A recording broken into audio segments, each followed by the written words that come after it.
आदाब दोस्तों। आज का मेरा ये पोस्ट अमृता जी और इमरोज़ जी के दोस्ती के नाम है। बचपन से मेरा सबसे पसंदीदा टॉपिक रहा है अमृता और इमरोज़ की दोस्ती। मैंने इनकी दोस्ती के बारे में जितना भी पढ़ा या जितना भी सुना, मुझे एक अलग रूहानी रिश्ते का एहसास हुआ। वो रिश्ता जिसे इस दुनिया के किसी भी रिश्ते में बांधा नहीं जा सकता था। वो रिश्ता जो इस दुनिया की लोगों की सोच से कहीं परे था। अमृता जी और इमरोज़ जी की दोस्ती से जुड़ा मेरी ज़िंदगी का एक किस्सा मुझे याद है।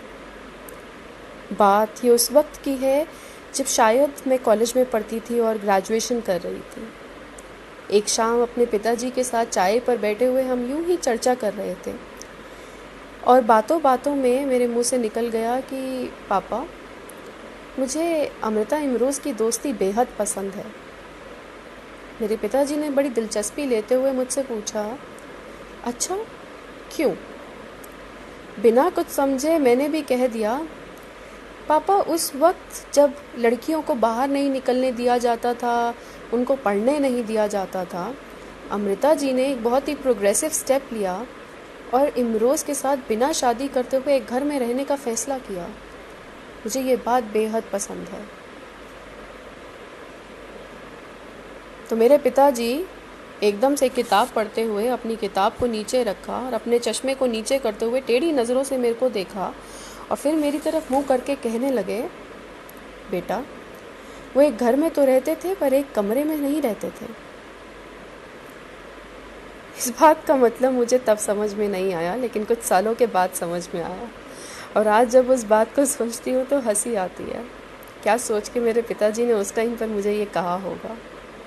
बहरहाल, मैं आपको इस बात को सोचने पर छोड़ती हूँ और अपना ये पोस्ट शुरू करती हूँ। तो आज का ये जो पोस्ट है, ये कोई कविता का रिसाइटल नहीं है, बल्कि एक किताब है, खतों का सफ़रनामा, जिसकी संपादक हैं उमा त्रिलोक जी। और इस किताब में अमृता प्रीतम और इमरोज़ के बीच में लिखे गए खतों का एक कलेक्शन है। मैं उसी कलेक्शन में से आपके लिए ये एक खत पढ़ रही हूँ। तो ये खत है 22 फरवरी 1960 का, जो कि इमरोज़ जी ने अमृता जी के लिए लिखा है और खत कुछ इस तरह है।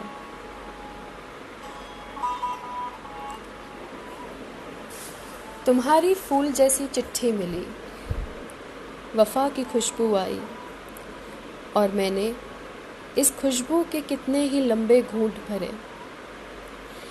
एक घूंट भर रही थी कि सेठी का फ़ोन आया।